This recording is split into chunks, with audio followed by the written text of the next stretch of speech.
حضور صلی اللہ علیہ وسلم کے پاس ایک مہمان آ گئے رات کے وقت میں. جب وہ آئے تو حضور نے پوچھا کھانا کھانا ہے؟ تم نے کہا کھانا ہے. جھوٹ اور بھوک کو جمع کرنا منع ہے. کہا جی کھانا ہے. تو حضور صلی اللہ علیہ وسلم نے فرمایا ازواج مطہرات کے گھروں میں پتہ کرو کچھ ہے. حضرت ام سلمہ کے گھر میں پتہ کیا تو کہا یا رسول اللہ 4 دن سے روٹی نہیں پکی. حضرت زینب سے پوچھا تو کہا حضور کئی دن سے چولہا ہی نہیں جلایا. حضرت عائشہ صدیقہ، حضرت میمونہ، حضرت سودا، تمام گھروں سے بظاہر یہ 2 جہاں کے شاہ ہیں پر پاس کچھ رکھتے نہیں. 2 جہاں کی نعمتیں ہیں ان کے خالی ہاتھ میں. ہر چیز ہے پر فقر اختیاری ہے. کوئی شے نہ ملی تو نبی پاک صلی اللہ علیہ وسلم نے مسجد میں اعلان کیا، فرمایا کون ہے جو میرے مہمان کو روٹی کھلائے؟ ان لفظوں کا حسن کوئی حسن والا ہی سمجھ سکتا ہے. فرمایا کون ہے جو میرے مہمان کو کھانا کھلائے؟ تو ایک صحابی لے گئے اور اٹھے وہ صحابی جو صحابہ میں غریب تھے، ایک انصاری جو غریب آدمی تھے. بہت زیادہ امیر آدمی اللہ کی راہ میں خرچ نہیں کر پاتا، اس کے لیے مشکل ہو جاتا ہے. اس کے لیے بہت امیر آدمی جو ہوتا ہے نا، وہ جتنا زیادہ امیر ہوتا ہے نا اتنی دیوار اس کے گرد کھڑی ہو جاتی ہے پیسوں کی، مشکل ہو جاتا ہے اس کے لیے. غریب آدمی کھڑے ہوئے. اگرچہ میرے محبوب کے غلاموں میں جو بڑے امیر تھے وہ بھی خرچ کرنے میں بڑے آگے تھے. حضرت عثمان غنی رضی اللہ تعالیٰ عنہ، حضرت عبد الرحمن ابن عوف، حضرت ابو بکر صدیق رضی اللہ. لیکن یہ غریب آدمی کا حضور میں لے جاؤں گا، میں لے کے جاؤں گا. اور یہ بخاری مسلم ہے. حضور نے فرمایا لے جاؤ. وہ اب صحابی گھر لے گئے اور بیوی سے مشورہ کیا. بات پہ غور کرنا، ہر چیز کی بھوک دیکھی جا سکتی ہے، بچوں کی نہیں دیکھی جا سکتی.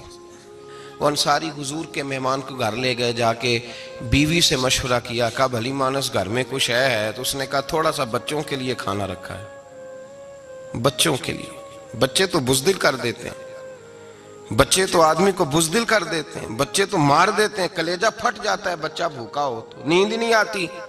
اب صحابی اپنی بیوی سے کیا کہتے ہیں؟ کہتے ہیں بچوں کو بہلا کے سلا دے.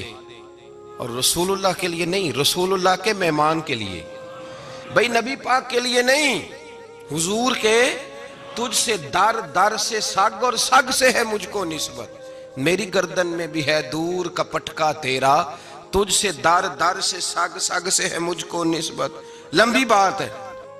کہ بچوں کو سلا دو. بی بی نے بچوں کو سلا دیا تو میاں بیوی کا مشورہ ہوا کہ مہمان کے ساتھ بیٹھ کے روٹی کھانا بھی سنت ہے. تو اب مہمان کے ساتھ بیٹھ کے کھانا بھی ہے تو کھانا ہے 1-2 آدمی کا. اب خاوند اپنی بیوی کو تیار کرتا ہے کہ میں بھی کھانے پہ بیٹھ جاؤں گا، تو بھی بیٹھ جانا. اور جب مہمان کھانے میں ہاتھ ڈال لے تو اٹھنا، کہنا او ہو دیا تو صحیح کیا ہی نہیں، ابھی بجھ جائے گا. اور جا کے دیا بجھا دینا. ہم ہاتھ ہلاتے رہیں گے، مہمان روٹی کھاتا رہے گا. اور یار اس درد کو، اس کیف کو سمجھو. گھر میں بچے بھی بھوکے، بچوں کی ماں بھی بھوکی، بچوں کا باپ بھی بھوکا. دسترخوان پہ روٹی لگ گئی، روٹیاں چون ڈالیں. بی بی اٹھی کہنے لگی او ہو چراغ تو صحیح کیا ہی نہیں، یہ تو بجھ جائے گا. حوصلے مند بی بی جس نے بچے بھوکے سلا دیے. وہ بھوکے سوئے ہوئے بچوں کی بھوکی اماں اٹھی اور اپنے خامند کی تابع داری میں اٹھی. میں گڈی تے ہتھ ڈور سجن دے، وہ جنج رکھے اونج رہنا ہے. اٹھی اور اس نے نہ دیا ٹھیک کرنے کے بہانے بجھا دیا. مہمان روٹی کھاتا رہا اور رسول اللہ کے نوکر قربانی دیتے رہے. وہ روٹی کھا کے سیر ہو کے بستر بچھایا تو سو گیا. یہ میاں بیوی ساری رات بچوں کی طرف دیکھتے رہے اور غور کرتے رہے اور راضی رہے کہ ہم نے حضور کا فریضہ نبھایا ہے. قربان جاؤں محبوب پہ، بے خبر ہو جو غلاموں سے وہ آقا کیا ہے. وہ صحابہ وہ اگر قربانیاں دیتے تھے تو جو اعزاز ملتا تھا وہ بھی بڑا شان والا ہے. صحابی کہتے ہیں میں فجر کی نماز پڑھنے مسجد آیا، پہلا قدم رکھا تو میرے کریم بولے. حضور نے فرمایا رات جو تو نے اور تیری بیوی نے عمل کیا ہے خدا کو بھی بڑا پسند آیا ہے، محمد مصطفیٰ کو بھی بڑا پسند ہے. اور پھر ایک لفظ اور ہے حدیث میں، ایک روایت میں کچھ جملے اور بھی ہیں. حضور نے فرمایا جب تو اور تیری بیوی رات مہمان کے ساتھ ایثار کر رہے تھے نا تو عرش کا مالک تمہیں مسکرا مسکرا کے دیکھ رہا تھا. رب تمہیں دیکھ کے مسکرا رہا تھا، رب تمہیں دیکھ کے مسکرا، تر دامنی پہ شیخ ہماری نہ جائیے، ہم دامن نہ چھوڑ دیں تو فرشتے وضو کریں۔ فرمایا وہ مسکرا رہا تھا کہ میرے بندے میرے رسول کی رضا کے لیے کیا کر رہے ہیں۔ اور صاحب دیکھو، نبی پاک کے لیے نہیں، خاندان کے لیے نہیں، خاندان نبوت کے لیے نہیں، حضور کے نہ سمجھیں یار، اس پہلو کو سمجھیں، نبی پاک کے بریلی کے امام بول پڑے، فرمانے لگے تجھ سے در، در سے سگ، سگ سے ہے مجھ کو نسبت، تجھ سے در، در سے سگ کتے کو کہتے ہیں فارسی میں۔ فرماتے ہیں محبوب تیرا دروازہ اور دروازے پہ کتا اور کتے کے پاس میں بیٹھا ہوں، چلو کتے کے پاس تو بیٹھا ہوں نا، میری گردن میں بھی کوئی تو پٹکا آیا ہی ہے نا، تجھ سے در، در سے سگ اور سگ سے ہے مجھ کو نسبت، چلو میری گردن میں بھی ہے دور کا پٹکا تیرا۔ قرآن مجید بول اٹھا، رب کریم نے فرمایا حبیب یہ تیرے غلام وہ ہیں کہ وَيُقْسِرُونَ عَلَىٰ أَنفُسِهِمْ وَلَوْ كَانَ بِهِمْ خَصَاصَةٌ، فرمایا ان کا حال یہ ہے کہ جس چیز کی شدید حاجت ہوتی ہے وہ بھی اپنے بھائیوں پہ قربان کر دیتے ہیں، وہ دے دیتے ہیں تیرے نام پہ۔ جب مکے والے مدینے آئے انصار مدینہ تو میرے مصطفیٰ کریم نے فرمایا نہ تمہاری نسلیں ایک ہیں نہ قبیلے ایک ہیں، لیکن تمہارا نبی ایک ہے، تمہارا رسول ایک، خدا ایک، کتاب ایک، تمہارا میری وجہ سے رشتہ ہے، چلو اپنے بھائیوں کے ساتھ احسار کرو، چلو احسار کرو۔ اگر کسی کے 2 مکان تھے تو اس نے ایک اس کو دے دیا جو مکے سے آیا تھا، 2 باغ تھے تو ایک دے دیا، کسی کے پاس ایک تھا تو آدھا بانٹ کے دے دیا، ہر چیز تقسیم کر دی۔ حالات بدل جاتے ہیں، حالات بدل جاتے ہیں، تلک الایام نداولھا بین الناس، اللہ لوگوں کے درمیان دن بدل دیتا ہے، حالات بدل گئے، بڑا مال غنیمت آیا، بنو نزیر کا علاقہ فتح ہوا تو میرے رسول پاک صلی اللہ تعالیٰ علیہ وسلم نے انصار مدینہ کو اکٹھا کیا، فرمایا بھئی مال اب بڑا آ گیا ہے، 2 باتیں، یہاں تو اس طرح کرتے ہیں کہ میں ان کو کہتا ہوں جو مکے سے آئے تھے کہ جتنی تمہاری جائیدادیں باغ انہوں نے لیے ہیں واپس کر دیتے ہیں تمہیں، اور جو مال آیا ہے وہ بھی تم میں سے آدھا آدھا دونوں کے درمیان بانٹ دیتے ہیں، یا جیسے تمہارا دل چاہے، تمہارے مال بھی واپس کرتے ہیں اور جو وہاں سے مال آیا وہ تمہارے بیچ بانٹ دیتے ہیں، یا اگر تم کہو تو یہ مال ان کو دے دیتے ہیں مہاجرین کو اور تمہیں تمہارے مال واپس مل جاتے ہیں۔ حضور نے پوچھا انصار مدینہ سے، حضرت سعد بن معاذ، سعد بن عبادہ تڑپ کے کھڑے ہوئے، عرض کی محبوبہ میں تو ابو بکر کو جانتا ہی نہیں تھا، حضور مجھے کیا پتا عمر کون ہے، میں کیا جانوں عثمان غنی مولا علی کی عظمتوں کو، محبوبہ میں نے تو تجھے ان کی طرف مسکرا کے دیکھتے ہوئے دیکھا ہے، تیرا جلوہ دیکھا ہے، تجھ سے در در سے سگ سگ سے ہے مجھ کو نسبت۔ یا رسول اللہ صلی اللہ علیہ وسلم ہم سے مشورہ نہ کریں، آپ اس طرح کریں جو جائیدادیں ہم نے انہیں دی ہیں وہ بھی ان کے پاس رہنے دیں اور جو مال آیا ہے وہ بھی ان میں تقسیم کر دیں، اس لیے کہ ہمیں تو بس اتنا پتا ہے کہ یہ آپ کے غلام ہیں، آپ کے نوکر ہیں، ہمیں اس سے زیادہ کسی چیز کے کوئی غرض، بس آپ کے غلام ہے، بات ختم ہو گئی۔ حضور خاموش ہو گئے۔ صحابہ کہتے ہیں دیر کے بعد ہم نے کہا فیصلہ ہونا چاہیے، فیصلہ پتہ کیا ہوا؟ حضور نے ہاتھ اٹھائے، کہا اے اللہ میرے مدینے والوں پہ رحم فرما، اے اللہ میرے انصار پہ رحم فرما، اللہ ان کے جذبے قبول فرما۔ بھائی احسار والی زندگی وہ کیا بات ہوئی کہ میں نے بڑی قربانی دی ہے، اور جب تک تو قربانی نہیں دیتا تو قدر والا نہیں ہوتا۔ جو چیز قربانی سے حاصل ہوتی ہے اس کی قدر ہوتی ہے، جو چیز مفت میں آ جاتی ہے اس کی کوئی قدر نہیں ہوتی، کوئی قدر نہیں۔ میں اکثر سوچتا ہوں کہ حضرت خواجہ اجمیری کے خلیفے اجمیر میں بھی تو ہونے چاہیے تھے نا، لیکن ان کے خلیفے اجمیر میں نہیں ہوئے، دلی میں ہوئے۔ تو میں سوچتا ہوں دلی والوں کے خلیفے دلی میں ہونے چاہیے، لیکن دلی میں نہیں ہوئے، پاک پتن میں ہوئے۔ تو پاک پتن والوں کے یہاں ہو جاتے، وہ اس لیے کہ قربانی جو دیتا ہے نا، جو دور سے چل کے آتا ہے وہ قربانی کرتا ہے، قربانی دیتا ہے، اس کو قدر زیادہ ہوتی ہے۔ ہم نے کسی شے کے لیے کبھی قربانی نہیں دی، نہ دین کے لیے، نہ قرآن کے لیے، نہ مسجد کے لیے، نہ شیخ کے لیے، نہ طریقت کے لیے، قربانی تو ہے ہی نہیں۔ تو جو شے مفت ملتی ہے اس کا نہ مزہ آتا ہے نہ قدر ہوتی ہے۔ جو چیز قربانی کر کے لیتے ہو نا، قربانی کر کے، اس کی قدر ہوتی ہے۔ کسی لیے کہا تھا کسی درویش نے، اس نے کہا تھا قدر نبیدہ ایک کی جانن دنیا دار کمینے، قدر نبی دا جانل واگے سو گئے ویچ مدینے.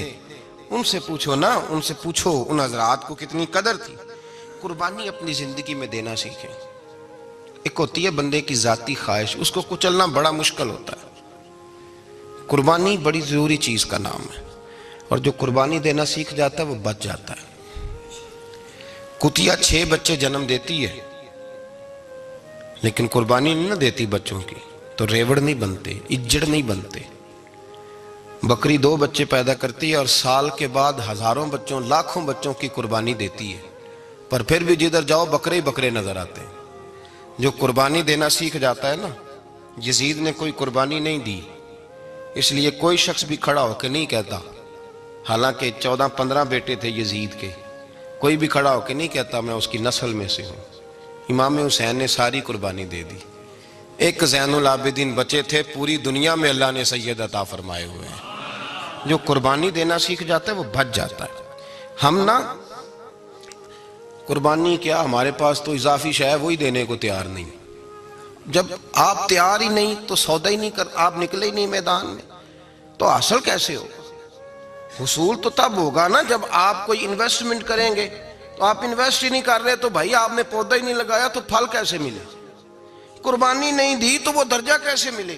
اس کے لیے تو قربانی ضروری ہے. اب تمام صحابہ کی زندگی پڑھ لیں، حضرت ابو بکر سے لے کر حضرت بلال تک، یہ سارے قربانی والے ہیں. آپ تمام اولیاء کی صفت پڑھ لیں، حضرت غوث اعظم، جیلانی، داتا علی اجویری، خواجہ معین الدین، یہ سب قربانی والے لوگ ہیں. قربانی دیتے رہے تو بچے ہوئے ہیں. ان کے جو ساتھ تھے وہ بھی قربانیوں والے تھے. قربانی حصہ ہے طریقت کا، قربانی ضروری ہے. اور ہمارے صوفیاء تو کہتے ہیں جس شخص نے تصوف میں آ کے قربانی نہیں دی. بزرگوں کے پاس ایک شخص آیا، غالباً خواجہ نظام الدین محبوب الہی کی بات ہے، میرے ذہن میں نام پورا نہیں سما رہا. تو ایک مرید نے آ کے کہا حضور زکوٰۃ کتنی دینی ہے؟ فرمایا 2.5%. تھوڑی دیر کے بعد حضرت نصیر الدین چراغ دہلوی آ گئے، کہا حضور اللہ کے راستے میں کتنے دینے ہیں؟ فرمایا 50%. ایک ساتھی قریب بیٹھا تھا، اس نے کہا پہلے کے لیے 2.5% کا فتویٰ تھا، اس کو کہہ دیا دے دے. چند منٹ گزرے تو حضرت امیر خسرو بھی آ گئے، کہا حضور زکوٰۃ کتنی دینی ہے؟ فرمایا جو ہے سارا ہی لے آ، تیری 100% ہے. تو وہ ساتھی جو قریب بیٹھے تھے اس نے کہا بابا فتوے علیحدہ علیحدہ ہیں. فرمایا فتویٰ ایک ہی ہے، بندے علیحدہ علیحدہ ہے. فتویٰ ایک ہی ہے، مجھے پتہ ہے کون کتنے دے سکتا ہے. وہ جس کو میں نے 2.5% کہا ہے وہ بھی جا کے حساب کتاب کرے گا، اس نے 2.5 بھی پورا نہیں دینا. فرمایا جس امیر خسرو کو میں نے کہا نا سارا لے آ، اس کا دل کرے گا میں اپنا مکان بھی توڑ کے لے آؤں. میں نے فتویٰ ایک ہے، بندہ دیکھ کے بات کی ہے. بھائی قربانی نہیں ہے، اظہار ہی نہیں ہے، جذبہ ہی نہیں ہے، ہمارا مزاج ہی نہیں ہے. لیکن نا یہ اب ایک تو شریعت کی قربانی ہے نا، یہ تو اس پہ بھی لوگ بڑا سوچیں گے، اس پہ بھی لوگ بڑا سوچیں گے. فتوے پوچھتے پھریں گے کہ جی میرے اوپر تو ابھی میں نے تو 15,500 قرضہ دینا ہے، دوں کہ نہ دوں، کون سی دوں؟ فتوے پوچھیں گے. دینے کی دفعہ فتوے پوچھیں گے اور لینے کی دفعہ چھٹی، جو آتا ہے آنے دو. کبھی لینے کی دفعہ بھی فتویٰ پوچھنا صاحب کہ یہ مجھے اتنا مال آ رہا لے لوں کہ نہ لوں. وہ لے لیا، قابو کر لیا. جب دینے کی باری آئی تو فتویٰ احصار کرے. اور احصار صفت ہے مسلمان کی، یہ احصار کرنے لگتا ہے تو بچنے لگ جاتا ہے، اس کا فائدہ ہونے لگ جاتا ہے. قربانی دینے لگ جاتا ہے تو بچ جاتا ہے.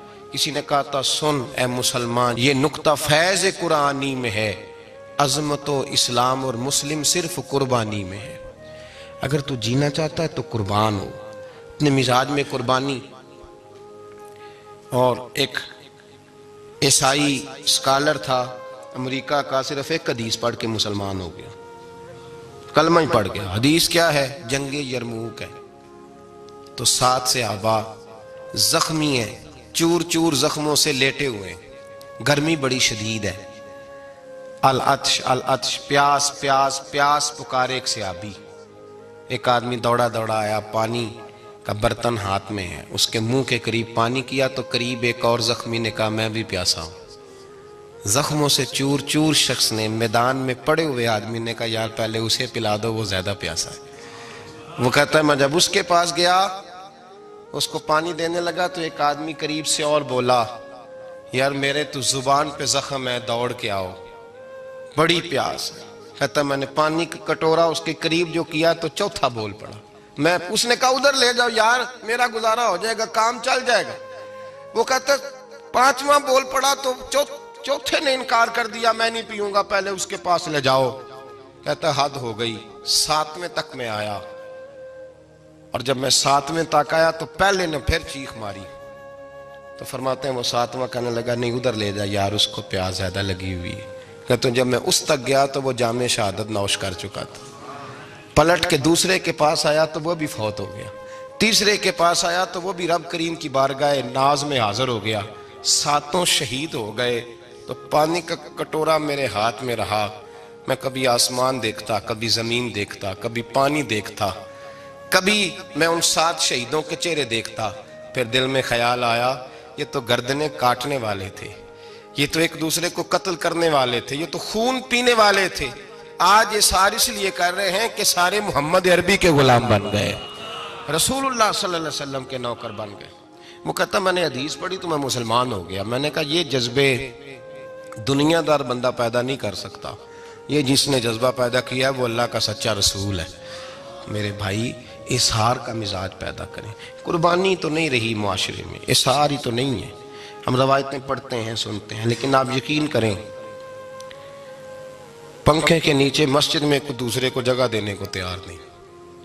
پھر پنکھا ہے نا چل رہا ہے تو کوشش ہے کہ مجھے عین اس جگہ ملے جہاں پنکھا چل رہا ہے۔ اتنا بھی اظہار کرنے کو لوگ تیار نہیں، اتنا بھی۔ اور درجے بڑے بڑے لینے چاہتے ہیں، بڑے بڑے درجے۔ وہ ہمارے پاس لوگ آتے ہیں، 2-4 لفظ لکھے ہوتے ہیں نا نام کے ساتھ، کوئی علامہ لکھ دیتا ہے، کوئی پیر صاحب لکھ دیتا ہے، تو لوگ بڑی باتیں پوچھ لیتے ہیں۔ کئی دفعہ آ کے پوچھتے ہیں میرا زیارت کرنے کو دل کرتا ہے۔ میں کہتا ہوں یار تو نے آخری سیڑھی پہ پیر رکھ دیا ہے، بالکل آخری پہ۔ دل تو تیرا جس چیز کو کرے گا تو وہ کرنے لگ جائے گا۔ پہلے شروع تو حضرت جنید بغدادی رحمت اللہ تعالی علیہ، وہ دریا کنارے کھڑے تھے تو آپ دریا کے اندر پیر رکھا آگے جانے کے لیے۔ یہ اعلیٰ حضرت نے لکھا ہے واقعہ ملفوظات شریف میں۔ دریا پار کرنے کے لیے پیر رکھا تو ایک شخص کہنے لگا حضور مجھے بھی ساتھ لے لیں۔ آپ نے فرمایا میں دریا پار کروں گا تو اس طرح کرنا، میرا کرتا پکڑ لے اور یا جنید کہنا شروع کر دے۔ یا جنید، اس پہ فتویٰ بھی لگ جاتا ہے، پر کیا کرے، مسئلہ تو صحیح ہے نا۔ تو پیر میرا پیچھے سے کرتا پکڑ لے اور یا جنید کہہ، وہ کہتا ہے پیر رکھا نا حضرت نے پانی میں تو میں بھی پیچھے۔ تو حضرت جنید بغدادی کیا کہتے ہیں یا رحمان یا اللہ، یا رحمان یا اللہ، وہ خود یہ پڑھ رہے ہیں اور مجھے لگایا یا جنید پہ۔ کہتے ہیں دریا میں وہ بھی چلنے لگے تو میں بھی، یوں لگا جیسے پکے فرش پہ چل رہے ہیں۔ کہتے ہیں تھوڑا سا گزرا تو میں نے کہا بابا خود یا رحمان یا اللہ کہہ رہا ہے اور مجھے یا جنید پہ لگایا ہوا ہے، تو چلو میں بھی یا رحمان یا اللہ پڑھتا ہوں۔ کہتے ہیں میں نے یا رحمان یا اللہ کہا تو میں ڈوبنے لگ گیا، دریا میں ڈوبنے لگا۔ تو حضرت فرمانے لگے تجھے کہا نا یا جنید کہہ، کہتے پھر یا جنید کا تو پھر اوپر آ گیا۔ تھوڑا اور جا کے اب شیطان باز تو آتا نہیں، الذی یوسوس فی صدور الناس، یہ جاتا تو دل تک ہے نا، باز تو آتا نہیں، دن میں 36 دفعہ تو مشورہ دیتا ہے کہ سیدھی نماز پڑھو، یہ کس چکر میں لگ گئے، روز تو تقریر کرتا ہے۔ کہتا پھر دل میں وسوسہ آیا تو پھر میں نے جا کے کہا کہ یہ مجھے خود یا رحمان یا اللہ اور میں یا جنید، پھر میں نے کہا یا رحمان یا اللہ تو پھر ڈوبنے لگا۔ کہتے ہیں بابے نے پکڑ کے نکالا، کہا چپ کر کے یا جنید کہہ اگر پار جانا ہے تو، یا جنید کہہ۔ کہتے کنارہ آ گیا تو میرے دل میں خود ہی تھی، وسوسہ تھا کہ بابا تو یا رحمان یا اللہ کہے تو ترے، میں کہوں تو ڈوبے، میرے دل میں وسوسہ تھا۔ اللہ والے ادھار تو رکھتے ہی نہیں نا، جو بات دل میں آتی ہے وہ بیان پہلے کر دیتے ہیں، ادھار تو ہے ہی نہیں ان کے ہاں۔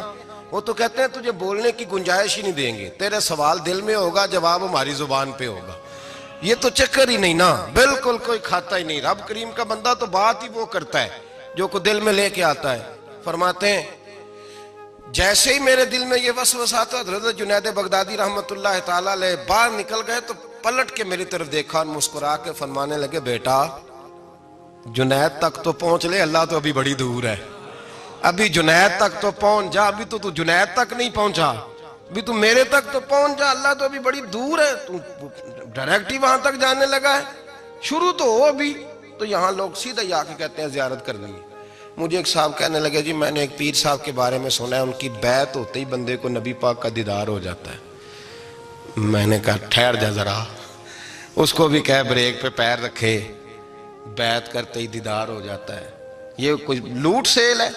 زندگی گزر جاتی ہے انسان کی، مر جاتا ہے، اور جس کو حضور کا دیدار ہو پھر بچ جائے، پھر قائم رہے، پھر اس کی زندگی نہ بدلے، پھر اس کا دنیا سے کوئی تعلق رہ جائے۔ یہ پوچھ ابو بکر صدیق سے جنہیں دیدار ہوا تھا، جب دیدار ہوا تو یار رہا ہے، باقی کوئی شے بھی نہیں رہی، پھر محبوب رہے اور کچھ بھی نہیں بچتا۔ تو وہ کس طرح کا ہے جو دیدار بھی کراتا ہے اور پھر کہتا جاؤ دکان بھی کھول لو جا کے؟ یہ کیسی بات ہے؟ وہ ایک منزل ہے، وہ اپنی جگہ پہ آ کے آتی ہے، اور یہی بہتر ہے کہ پردوں میں وہ پردہ پوش رہے۔ وہ اگر پردے اٹھا دے تو کسے ہوش رہے؟ پھر مشکل ہو جاتا ہے معاملہ، مشکل ہو جاتا ہے۔ تو بھائی یاد رکھیں، قربانی دینا سیکھیں، اثار کرنا سیکھیں، اور صفر سے شروع کریں۔ زندگی میں ہم لینے کے چکر میں پڑ جاتے ہیں تو نقصان اٹھاتے ہیں۔ عقل کے گھوڑے کم دوڑائیں، محبت کے ساتھ عمل زیادہ کریں، دماغ کا استعمال کم کریں اور عمل زیادہ کریں، زیادہ عمل کریں، ورنہ شیطان تو نماز بھی نہیں پڑھنے دے گا۔ وہ تو کہے گا کہ جناب چلو ٹھیک ہے، اللہ نے معاف ہی کر دینا ہے نا، وہ تو کچھ بھی نہیں کرنے دے گا۔ دماغ کا استعمال کم کریں اور عمل زیادہ کریں، جد و جہد زیادہ کریں، اظہار کریں، قربانی کریں، اپنی زندگی میں کریں، کسی کے لیے کچھ اظہار کریں، کسی کو کچھ دیں۔ یہ جو ہم اولاد کے لیے قربانی دیتے ہیں نا، تو یہ قربانی نہیں ہوتی، یہ لالچ ہوتا ہے، یہ سودا ہے۔ پتہ ہے آپ کو، یہ سودا ہے۔ ہم بچپن میں ان کی خدمت کریں گے، یہ بڑھاپے میں ہماری خدمت کریں گے، تو یہ تو تجارت ہے، یہ کوئی اصول نہیں۔ میرے بچے بڑے ہو گئے تو مجھے خیر صلی اللہ، یہ تجارت ہے بھائی، یہ تجارت ہے، یہ قربانی نہیں، تو تجارت ہے۔